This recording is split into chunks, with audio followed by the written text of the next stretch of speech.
Waalaikumsalam warahmatullahi wabarakatuh. Terima kasih atas waktunya kepada rekan-rekan semua, Ustadzah PAUD IT Ulul Albab dan SMP IT Ulul Albab. Perkenalkan, saya Sulistiawati, guru di TK IT Ulul Albab, calon guru penggerak angkatan 9. Di sini saya akan presentasi menyampaikan diseminasi budaya positif.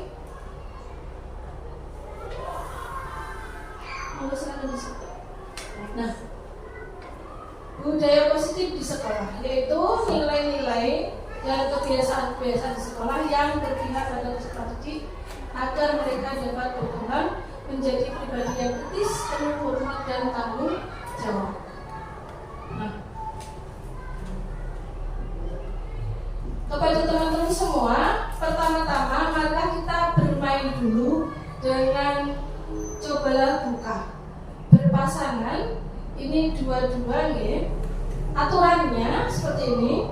Untuk yang satu teman menggenggamkan tangannya seakan-akan di tangannya ada barang yang sangat berharga yang ingin panjenengan pertahankan dengan suatu alasan. Sedangkan yang satu mencoba membuka, ingin mendapatkan sesuatu yang berharga itu karena dengan alasan pula. Begitu. Jadi saling mempertahankan, yang satu saling ingin mendapatkan sehingga bisa saling mengintervensi, bisa menggoda, bisa merayu kepada lawan kita seperti itu. Paham ya? Monggo silahkan.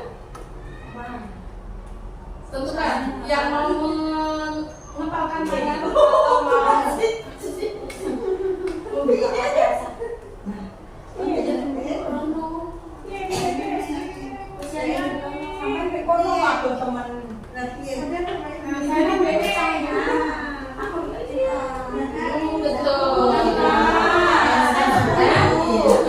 jangan bingung menentukan pasangan.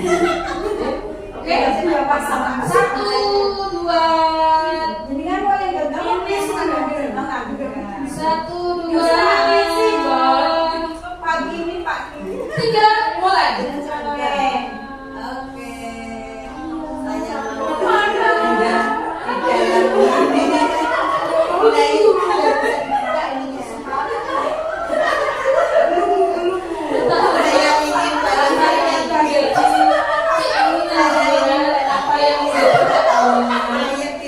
Saya boleh dilakukan jika sesuatu itu memang sangat setidaknya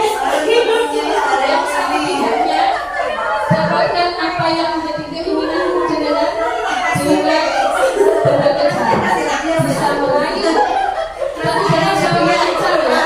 Itu kan ada 1, 2, 3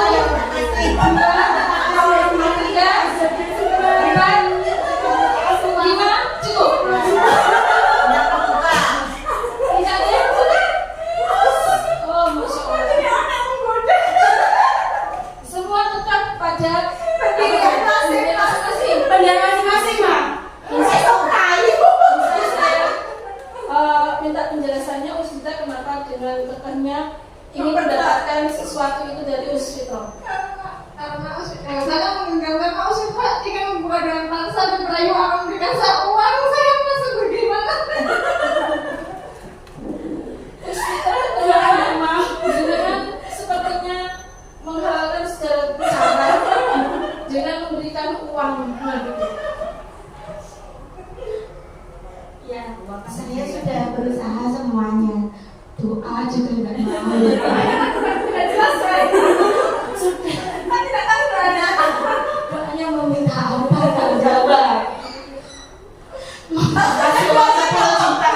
mau. Tidak hanya doa, tidak hanya uang. Terus tak paksa juga tidak mau. 10 juta loh. Ujian, es krim juga tidak mau. Buka-bukaan ada banyak. Saya coba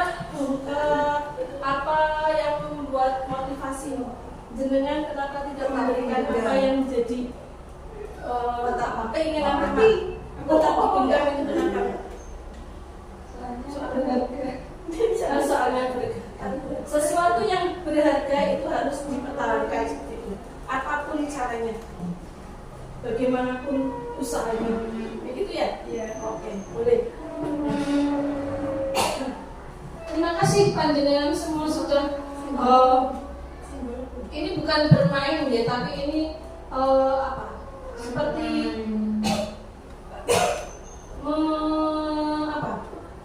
nepake awake dhewe gitu. Jadi kalau kita punya suatu keinginan, maka yang satu pihak itu bagaimana caranya harus mendapatkan, sedangkan yang satu pihak lagi bagaimana caranya saya harus mempertahankan. Nah, untuk seperti itu, maka yang membuka kepalan tangan itu sebenarnya siapa?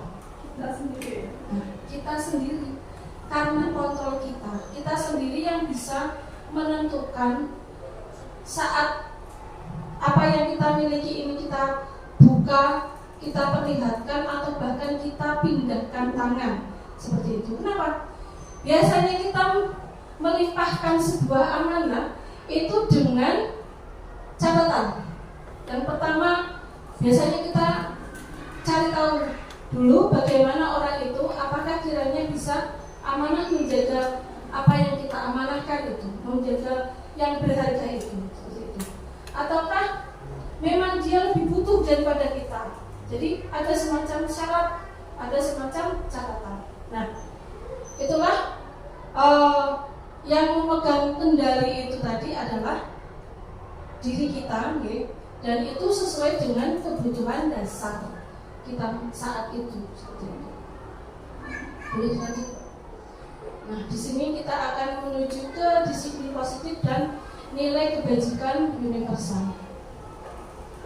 Nah, untuk perubahan paradigma dari kontrol, ilusi guru mengontrol murid, ilusi bahwa kritik itu akan membuat seseorang merasa bersalah dan dapat mengubah karakter. Benar nggak ini Mbak? Kira-kira ilusi ini bisa mengubah karakter. Kritik itu bisa mengubah karakter, bisa membuat orang merasa bersalah. Kemudian ilusi bahwa semua penguatan positif itu efektif dan bermanfaat. Dan yang keempat, ilusi bahwa orang dewasa memiliki hak untuk memaksa. Coba nanti kita selesaikan ya. Seperti apa kok orang dewasa itu memiliki hak dan hak untuk memaksa itu seperti apa sebenarnya?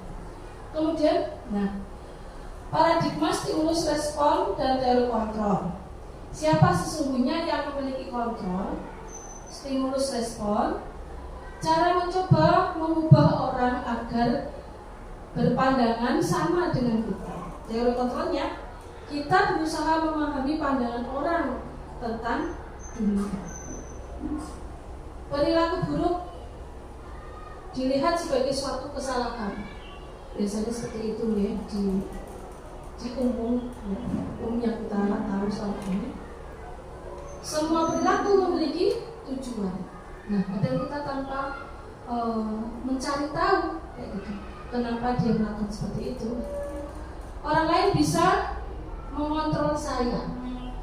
Hanya kita sendiri yang bisa mengontrol diri kita sendiri.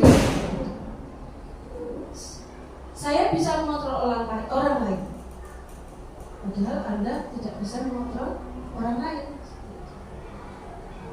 Pemaksaan ada pada saat rujukan gagal. Kolaborasi dan konsensus menciptakan pilihan-pilihan baru. Model berpikir menang kalah, model berpikir menang. Kemudian, nah, disiplin positif menurut teori kontrol dari William Glasser. Jadi kita bisa mengontrol orang lain hanya dengan bisa mengontrol diri kita sendiri. Kemudian makna disiplin. Makna disiplin adalah, monggo Usiani bisa dibacakan, kelihatan sih?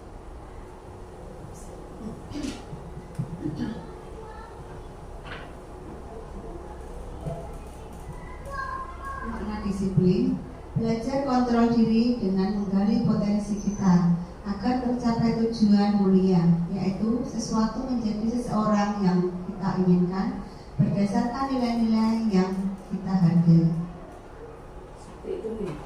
Nah, kemudian untuk semua perilaku memiliki tujuan. Ini ada teori motivasi, di mana teori motivasi ini nanti ada teori intrinsik dan ekstrinsik.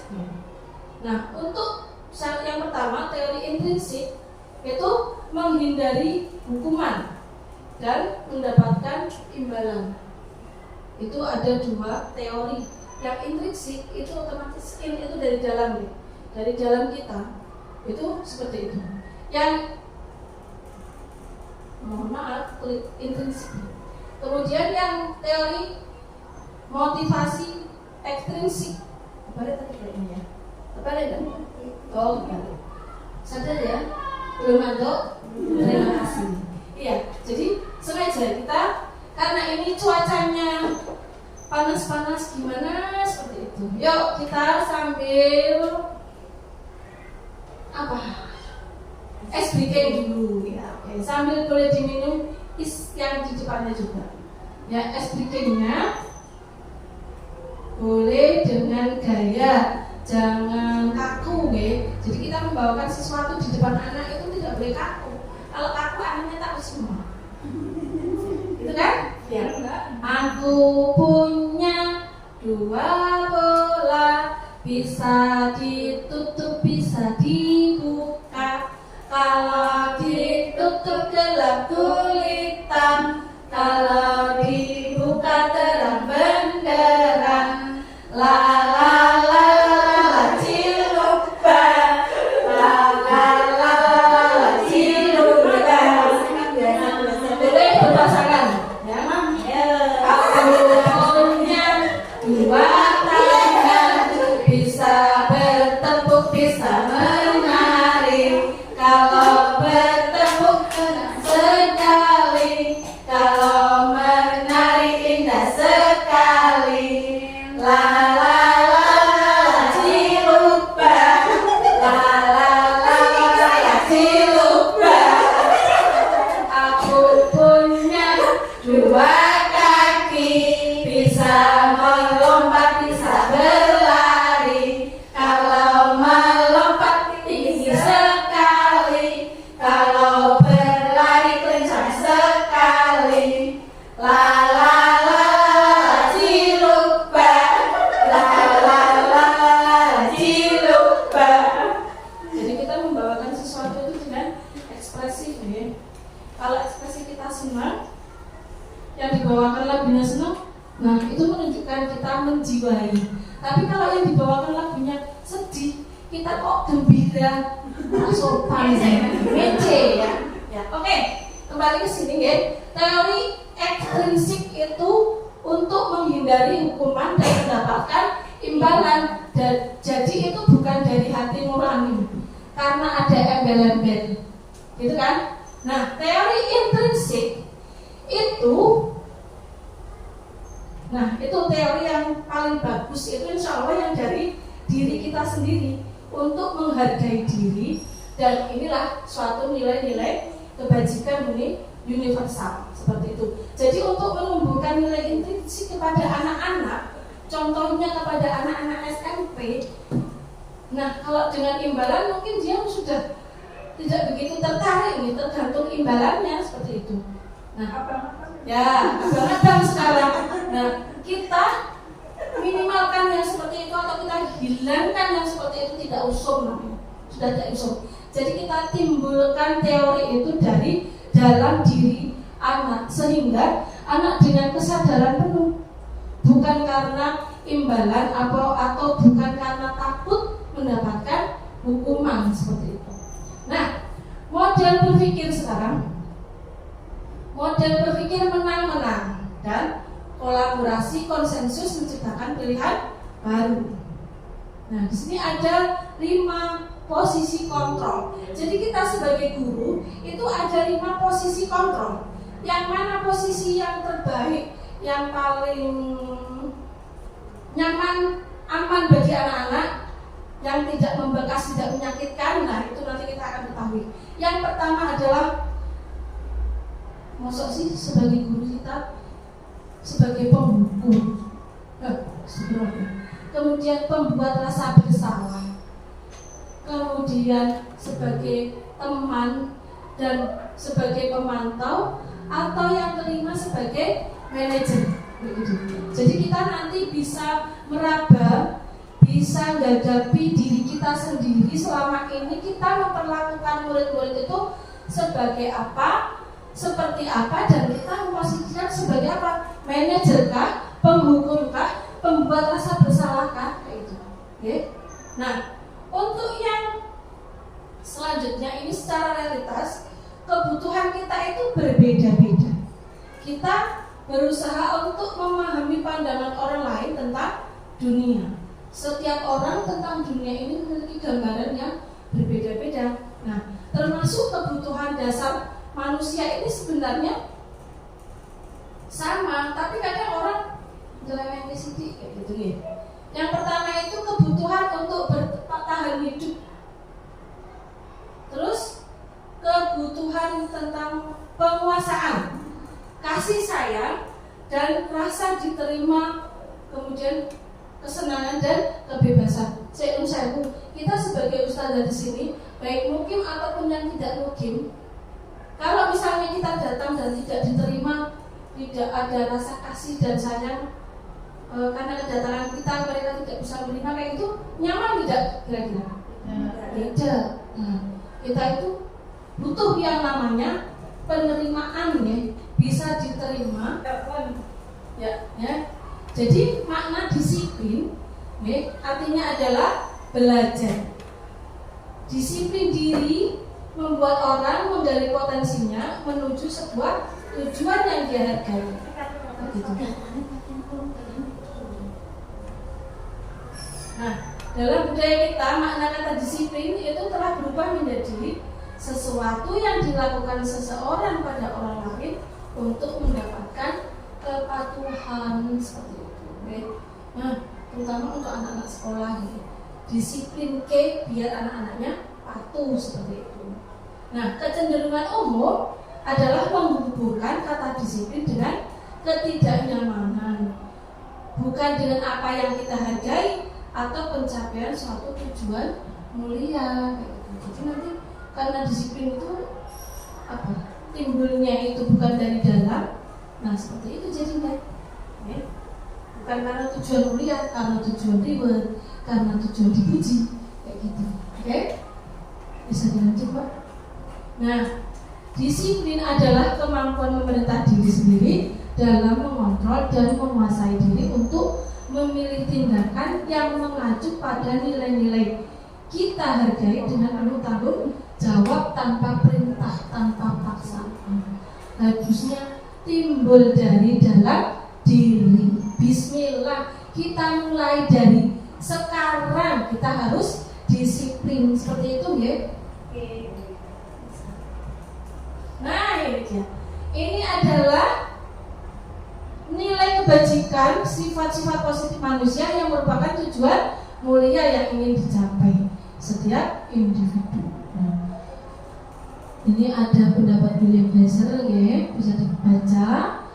Kemudian dia Glasser itu bilang, dengan menaikkan nilai kebajikan yang diyakini seseorang, maka motivasi intrinsiknya akan terbangun, ya, kayak gitu. Sehingga menggerakkan apa yang di dalam hati itu untuk bisa mencapai tujuan yang diinginkan. Karena saya pingin nanti setelah lulus bisa menjadi seorang dokter, bisa seorang ini. Bismillah saya tak belajar, bismillah saya tak lebih semangat lagi berdoa, seperti itu. Itu namanya dalam diri. Jadi bukan karena embel-embel apapun.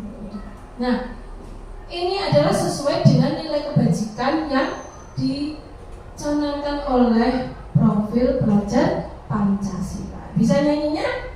Profil pelajar Pancasila? Ya, bagaimana? Pelajar Pancasila beriman dan bertakwa pada Tuhan Yang Esa dan berakhlak mulia, berkebinekaan global, gotong royong mandiri, kreatif dan bernalar kritis. Anak-anak Indonesia kalau pasti seperti itu nih, apa yang ada di dalam profil pelajar Pancasila, insya Allah negara ini akan aman, nyaman, kayak gitu ya. Nah, amin, insya Allah.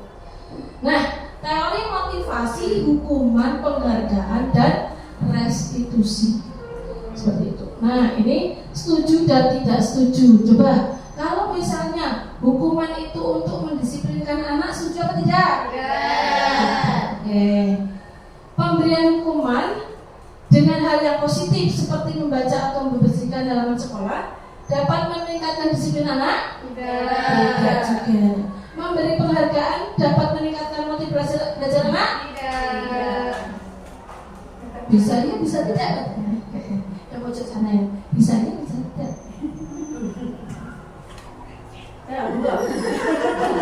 Teori motivasi perilaku manusia.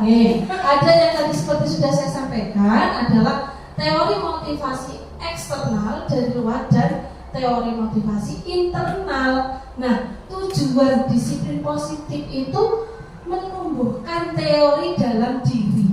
Intrinsiknya itu yang menjadi tujuan positif kita. Jelas ya, insya Allah ya. Lanjut. Nah, ini dia adalah Bapak Ki Hajar Dewantoro. Kalau dulu Dewantoro saya. Nah, ini adalah Bapak pendidikan.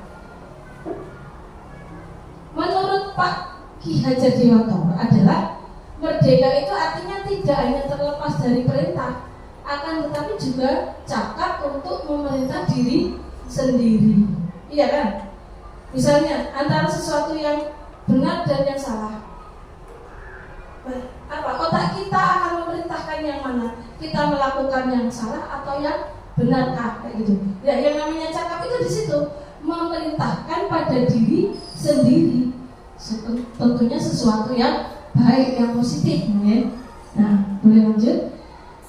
Nah, ini adalah dihukum oleh penghargaan. Karena suatu motivasi itu dari luar datanya, maka seakan-akan kita malah justru dihukum oleh penghargaan. Begitu. Misalnya, bahwa penghargaan berlaku sama dengan hukuman. Dalam arti meminta atau membujuk seseorang melakukan sesuatu untuk memenuhi suatu tujuan tertentu dari orang yang meminta atau yang membujuk. Dorongan eksternalnya akan ada faktor ketergantungan. Nah, inilah beberapa dampak dari pemberian reward, penghargaan. Satu, pengaruh jangka pendek dan jangka panjang. Berarti kalau tidak ada reward ya tidak mau melakukan itu. Terus penghargaan itu sebenarnya justru menghukum, dan penghargaan mengurangi ketepatan. Penghargaan itu tidak efektif dan penghargaan itu merusak hubungan. Misalnya kalau di anak TK, satu anak bisa maju dan menuliskan angka misalnya. Nah, ya terima kasih, bagus sekali ya, pintar, apa dipuji, kayak gitu. Nah, sementara yang tadi hanya bisa menuliskan tapi dengan tidak sempurna, belum mendapatkan pujian, gitu. Hanya belum, tapi anak sudah terlanjur rusak ya hubungannya nanti dengan gurunya juga. Ustaz lagi tidak adil, aku tadi lucu tidak dipuji, kayak gitu. Kemudian dihukum oleh penghargaan, Mas ini. Penghargaan itu menurunkan kualitas, penghargaan mematikan kreativitas, dan penghargaan mengurangi motivasi intrinsik. Apa yang sudah saya sampaikan tadi, bahwa penghargaan yang baik itu yang datang dari dalam diri. Kalau penghargaan yang karena motivasi dari luar, itu malah justru apa? Nah, hilang nanti motivasi dirinya, motivasi dalam dirinya itu nanti akan hilang. Gitu. Bentuk program kebajikan atau apresiasi, beri pengakuan secara khusus. Nah, misalnya ini pernah juga kan guru memberikan pengakuan yang khusus, yang pribadi. Lah kalau kayak gini apa tidak malah mengkeret teman-teman yang lain, otomatis ciut dia nyari-nyari. Jadi anak yang pinter, anak yang belum pinter, itu semuanya berproses dan semuanya harus mendapatkan pujian kayak gitu. Supaya apa? Supaya tidak mematikan motivasinya itu tadi. Gitu ya. Kemudian monggo. Nah, contoh pengakuan atau apresiasi dibagikan. Kemarin saya perhatikan rasa empatimu besar sekali. Saya menghargai kepedulianmu. Terima kasih untuk rasa tanggung jawab. Nah, situasinya seperti apa? Pada saat menolong murid, pada saat kamu membantu teman, pada saat kamu memungut kertas yang berserakan, apa saja sekecil apapun, tolong apresiasi anak dengan bahasa yang santun dan bijak agar tidak menimbulkan kecemburuan bagi yang lainnya, seperti itu ya. Nah, tindakan guru, coba ini ditebak. Mencatat 100 kali sebuah kalimat "saya tidak akan terlambat lagi datang ke sekolah", itu sebuah hukuman atau konsekuensi? Hukuman. Lari mengelilingi lapangan basket, nah, karena terlambat hadir ke sekolah, hukuman atau konsekuensi? Hukuman. Jadi ustadzah muda ini nanti juga akan tahu ini sebuah hukuman apa konsekuensi, kayak gitu ya. Murid diminta untuk push up 15 kali karena lupa menggunakan masker, hukuman. Banyak sekali ternyata gitu hukuman-hukuman yang mungkin menyadarinya ini sebuah konsekuensi, tapi itu ternyata hukuman. Mengganti kertas tugas teman yang telah dicoret sendiri, konsekuensi. Iya, sebuah konsekuensi, kita tahu. Membersihkan tumpahan air di meja tulis karena tersenggol pada saat belajar, konsekuensi. Jadi menurut saya anak-anak SMP tidak seperti anak PAUD nih. Anak PAUD masih harus diingatkan, gimana mas caranya agar tumpahan air ini tidak menyebabkan temannya terpeleset, kayak gitu. Apa ya us? Nah, berpikir dulu. Tapi kalau anak SMP harusnya cekatan kayak gitu, langsung ambil lap. Ya. Murid disuruh untuk mengenakan sepatu sehari di sekolah karena tidak mengenakan sepatu hitam, hukuman. Oke. Lari mengelilingi lapangan basket 2 kali karena terlambat ikut olahraga di jam olahraga, konsekuensi. Jadi kita tahu bedanya hukuman dan konsekuensi. Oke. Nah, inilah jawabannya seperti itu. Benar semua? Oke, terima kasih ya, pinter. Nah, perbedaan hukuman dan konsekuensi. Sesuatu yang menyakitkan harus terjadi. Waduh, kasihan sekali ya. Nah, hukuman itu seperti itu. Sebenarnya itu seperti itu. Kemudian membuat anak sakit fisik maupun hati. Wah, ini jangka waktu yang lama dan itu ternyata tanpa sadar mungkin guru. Anak membenci disiplin, paksaan, mendorong anak menyakiti diri sendiri, konsep diri yang buruk. Anak belajar untuk menyembunyikan kesalahan, marah, rasa bersalah, dipermalukan, merasa tidak dihargai. Nah, itu ada tanpa sengaja anak SMP misalnya maju membuat penyelesaian sebuah soal gitu matematika, nah disuruh. Itu kalau anak yang hatinya lembut, tentu dia akan menjadi berpikir, kok aku tidak pintar ya, kok aku seperti ini. Nah, hanya dari sorakan itu saja sudah meruntuhkan hatinya seperti itu. Konsekuensi itu adalah sesuatu yang harus terjadi, misalnya seperti tadi menumpahkan air, konsekuensinya harus seperti apa? Membuat anak merasa tidak nyaman dalam jangka waktu pendek.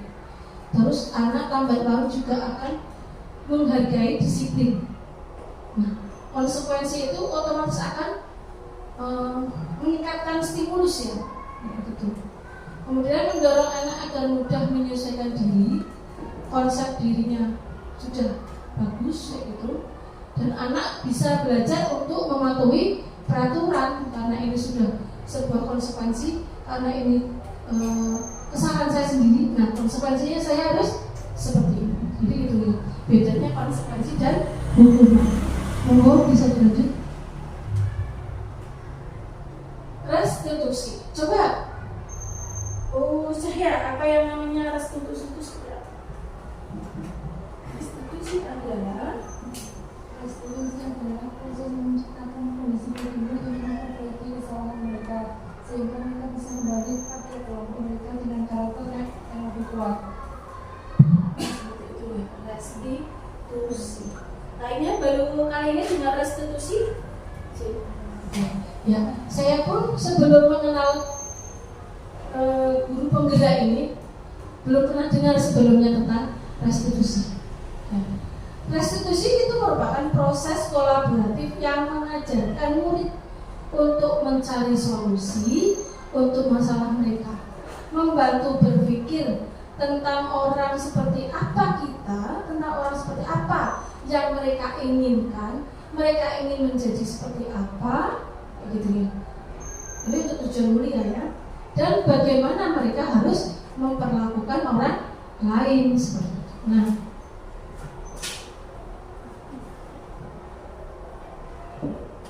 apa tuh? Langsung terus slide berikutnya.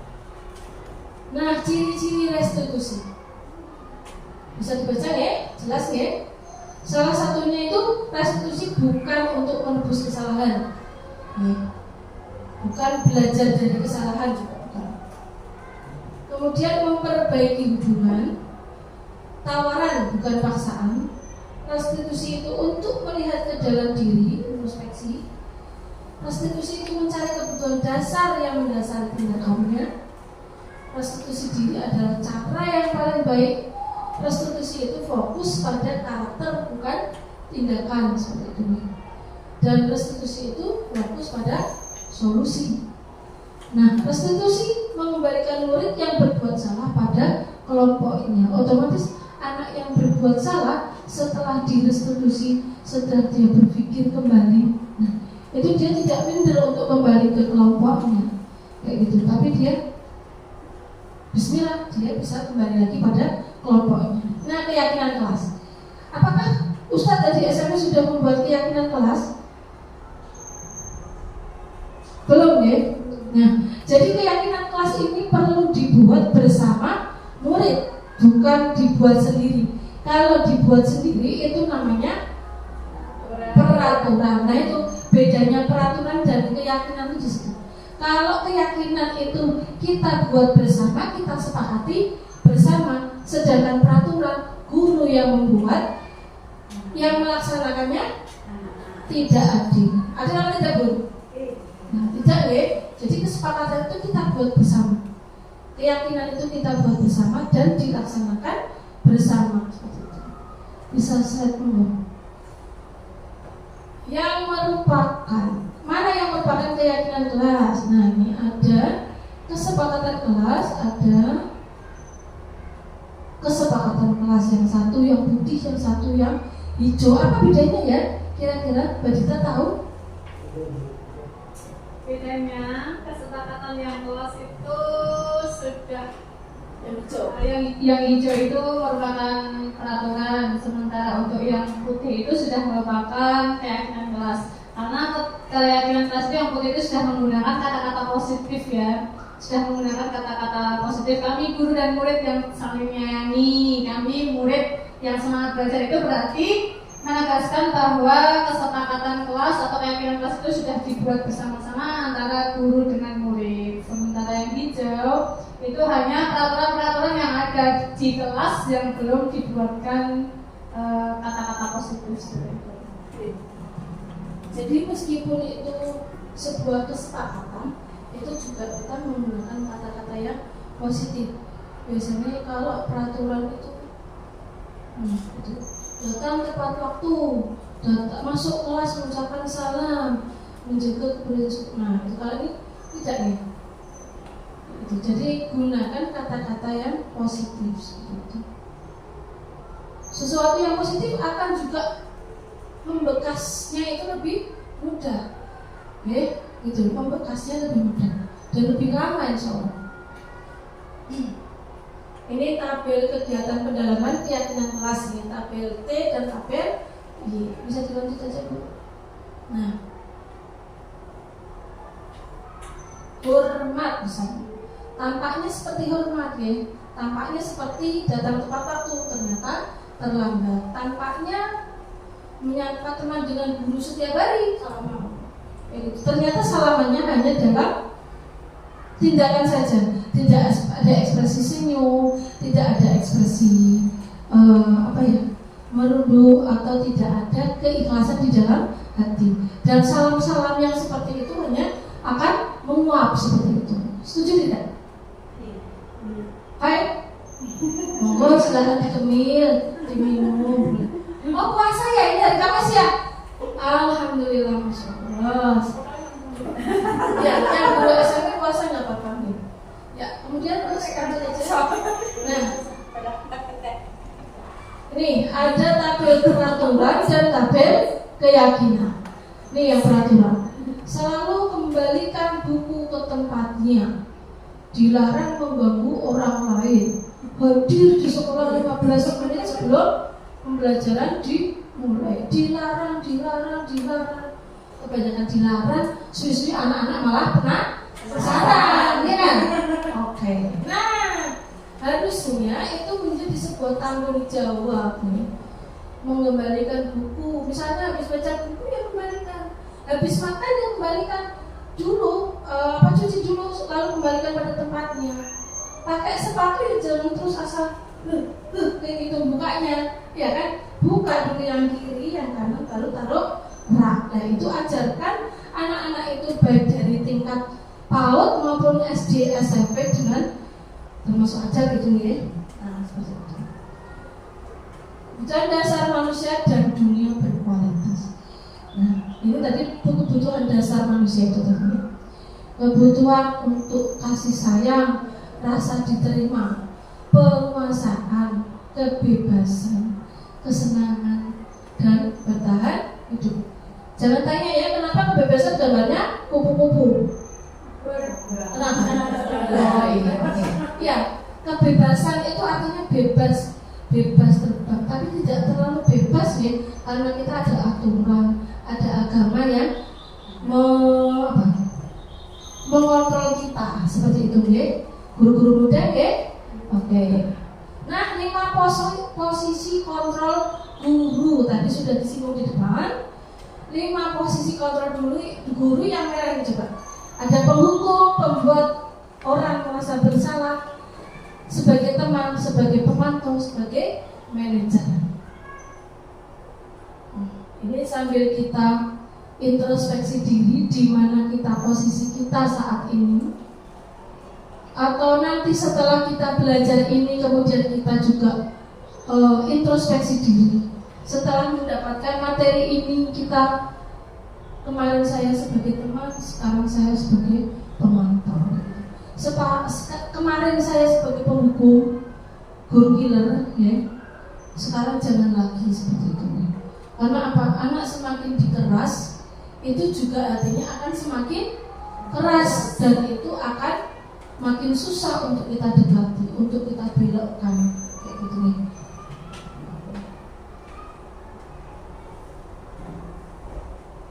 Pertanyaan, nah nih, misalnya saya kecewa sekali dengan kamu. Ini guru apa ini? Posisi sebagai apa ini? Di dalam hati ya jawabannya ya. Kalau tidak berani bersuara, di dalam hati dikunci. Nggak boleh bohong ya. Saya kecewa sekali dengan kamu. Ada kayak harus. Kamu tidak pernah benar melakukannya. Ayolah lakukan demi Ustazah. Ayolah lakukan demi demikian. Oke. Apakah kamu mau mendapat stiker bintang hari ini? Itu motivasi dari mana teman? Bagaimana kamu bisa menyelesaikan masalah ini? Kamu selalu yang paling terakhir. Kamu lagi. Nah, itu biasanya ekspresi Kak Ros ya mungkin ya. Masih suka nonton film Upin. Nah, gitu ya. Jadi kalau ada Kak Ros yang datang, ekspresinya gimana? Udah takut dulu. Kalau ada cikgu besar, sama kayak gitu. Nah, tapi kalau ini dia, ya. Jadi membuat orang merasa bersalah. Guru kok onone apa ya? Yang anak itu ben rasa salah benar itu. Saya kecewa sekali dengan kamu. Kamu tidak pernah benar melakukannya. Itu sudah menutup dalam dirinya, dia sudah berpikir dalam pikirannya, dalam hatinya, kok guruku mengatakan seperti itu. Ayolah lakukan dulu Bapak. Itu masih mending, ya, masih mending seperti itu. Bukan seperti penghukum nih. Ayah, apakah kamu mau mendapatkan stiker bintang? Nah, itu.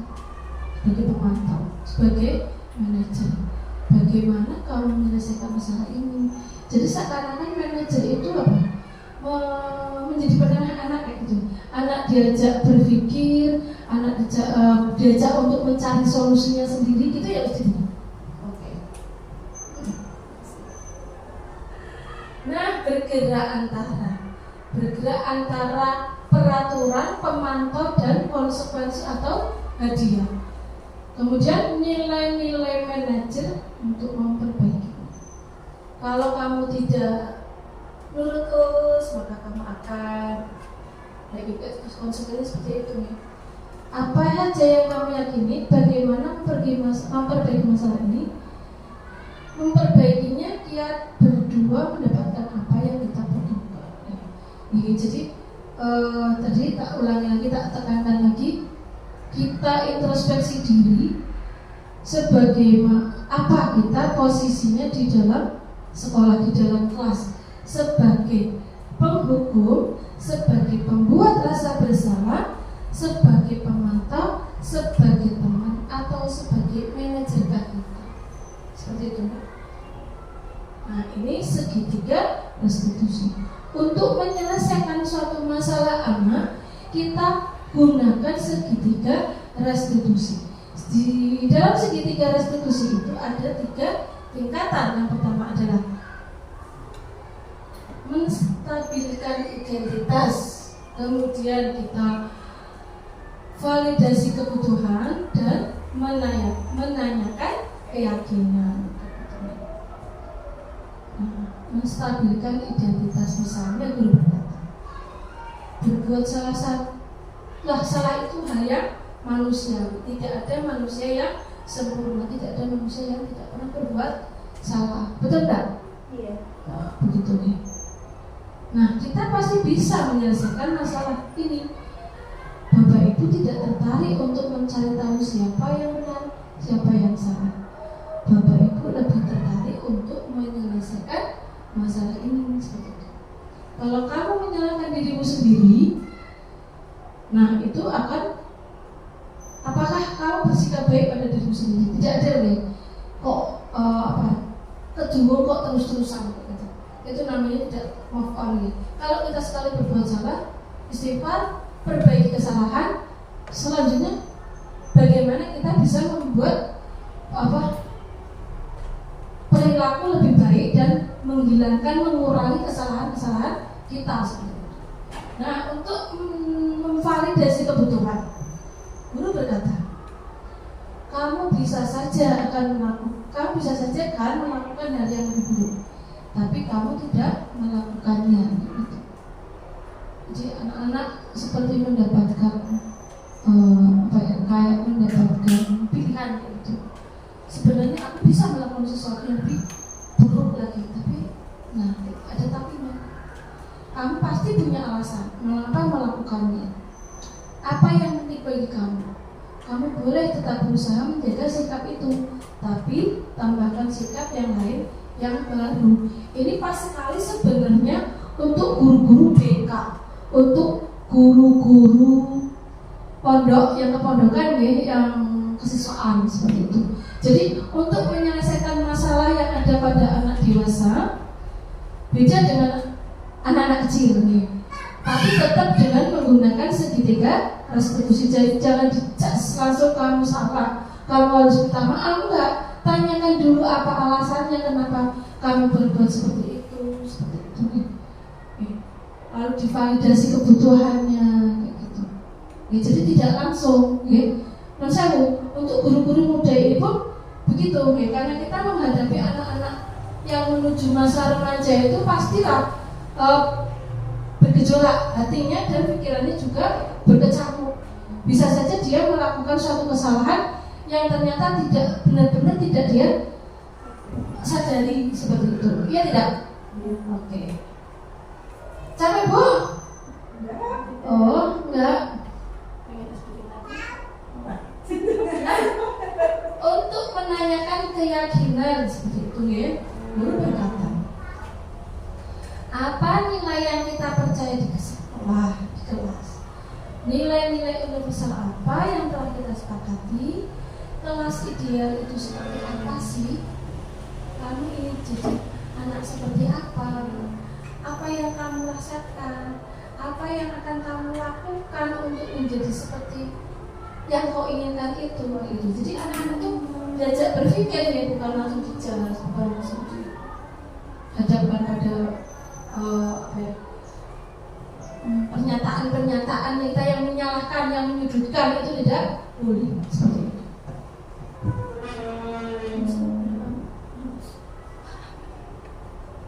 Intervensi 30 detik. Tenangkan dulu pikiran untuk kita muhasabah gitu. Biarkan anak tenang dulu. Ya, biarkan anak tenang dulu, diintervensi dulu 30 detik seperti apa. Sebentar ya. Ambil nafas dulu, menenangkan hatinya dulu, menenangkan pikiran dulu. Jangan kita mendapatkan laporan langsung anak langsung dirondong dengan pertanyaan, itu juga tidak benar ya, jauh. Jadi untuk memperlakukan anak yang seperti ini kita harus hati-hati. Kita benar-benar perlakukan anak dengan baik, kita menjadi guru yang bisa guru yang posisi kontrol kita itu apa, itu kita harus bisa pilih. Kita akan tetap menjadi pemantau, atau kita setelah ini akan menjadi guru yang sangat santun, yang sangat menyelesaikan masalah anak itu dengan baik, dengan tiga institusi, dengan tidak menyalahkan, tidak mengkambing hitamkan satu anak kayak gitu, nggak boleh. Jadi dengan adanya banyak bullying di sekolah itu pun kita harus hati-hati untuk menyadarkan anak-anak seperti itu bahwa berteman itu harus rukun, kita harus menghargai orang lain, harus menghormati orang lain gitu. Biasanya bullying itu kan karena sedikit sulutan saja akan menjadi perang seperti itu. Jangan seperti Israel, jangan seperti Yahudi. Nah, apakah kamu ingin berbuat lebih baik? Apakah saat ini kamu sedang menjadi orang yang sama kamu inginkan? Apakah kamu bisa mengubah kegiatan atau perilakumu menjadi sikap yang lebih membantu? Apakah wajar membuat kesalahan? Bisakah kita memperbaikinya? Direfleksi, kayak gitu. Apa yang kamu lakukan saat ini sudah sesuaikah? Kapan kamu siap untuk memulai? Peraturannya seperti apa? Sepertinya kamu punya masalah.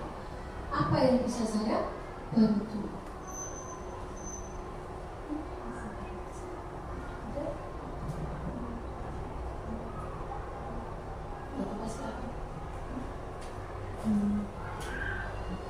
Izin ke belakang ya.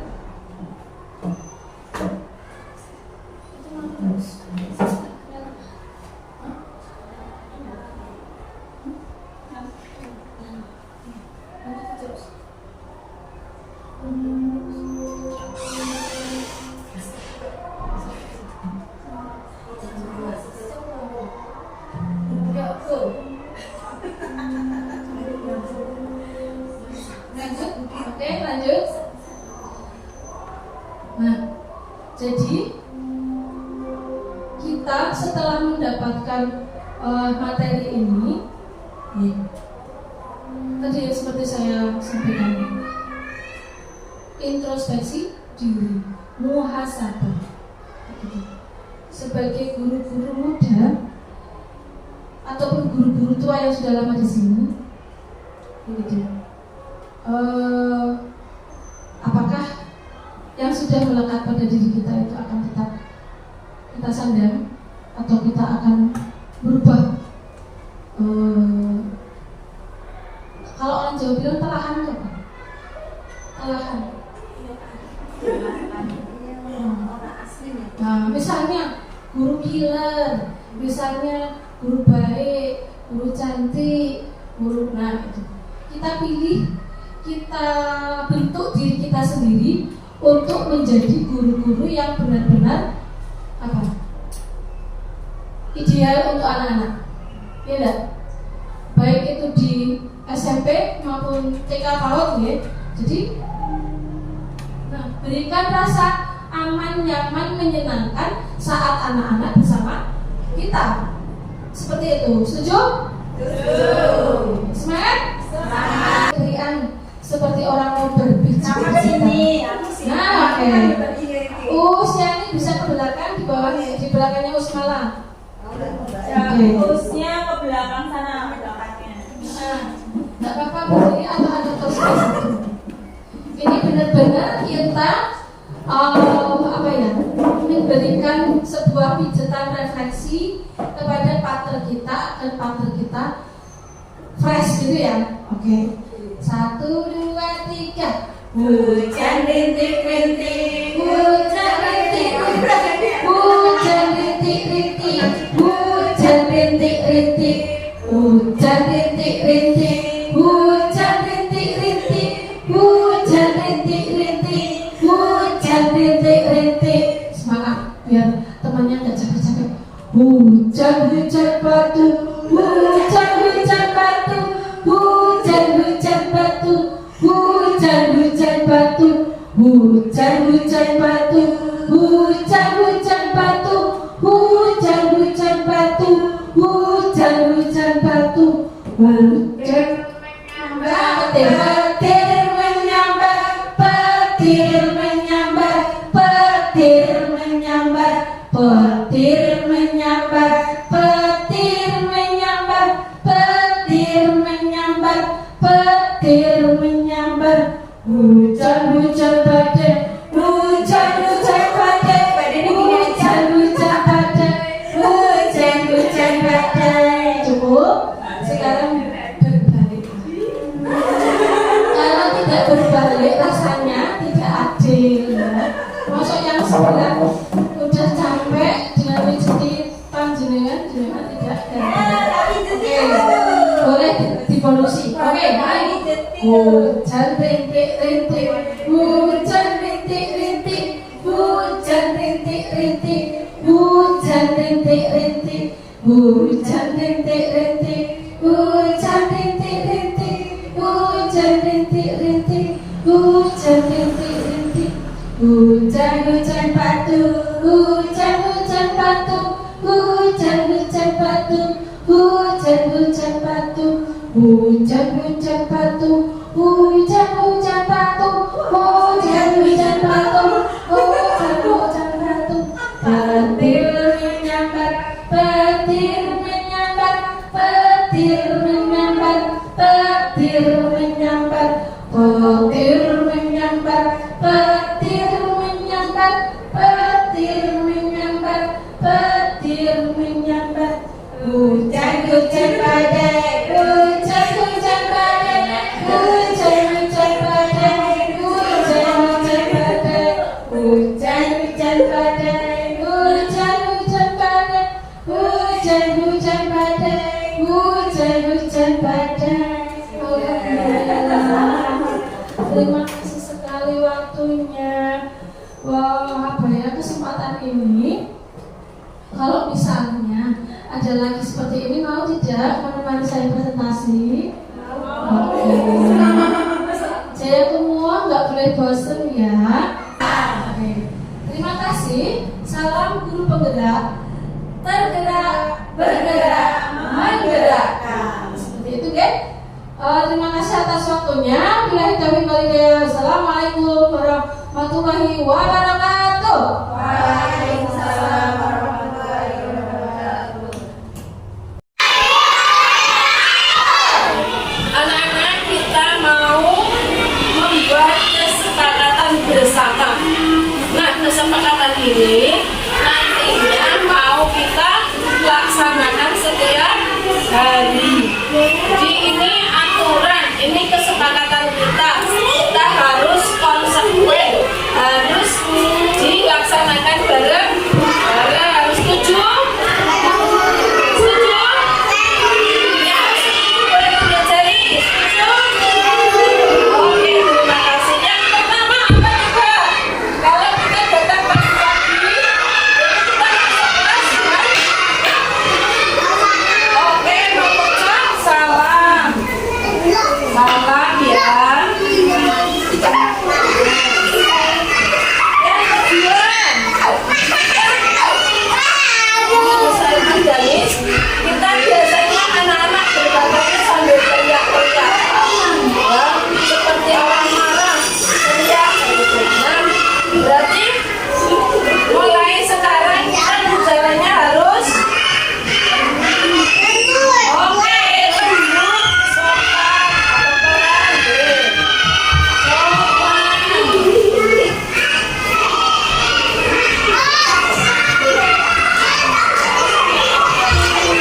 ya, kalau misalnya anak-anak habis makan nasi, nah ada yang berantakan di apa di tempat duduknya anak-anak.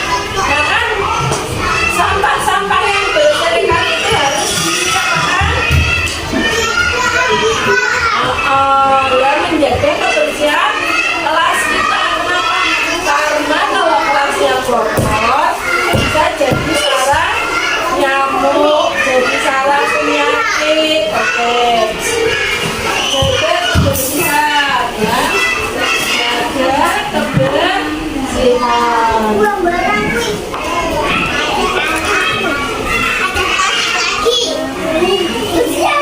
Nah, kalau misalnya anak-anak mau belajar, anak-anak mau makan, itu bisa apa coba? Oke, Khadijah lagi, ya, sini pintar, ya. Berdoa sebelum dan sesudah melaksanakan.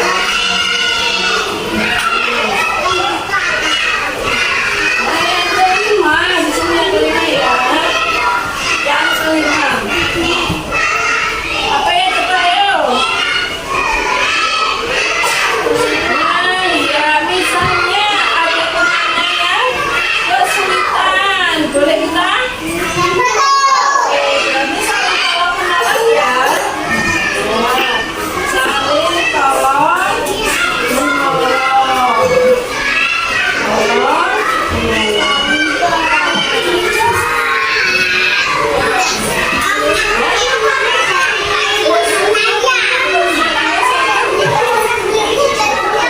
ya, setuju ya? 5, 1, 2, 3, 4, 5 kesepakatan ini kita kerjakan, kita laksanakan bersama. Mulai dari hari ini dan seterusnya. Setuju? Nah, oke, terima kasih anak-anak semua. Bismillah. Insya Allah nanti anak-anak bisa melaksanakan keyakinan kelas ini ya.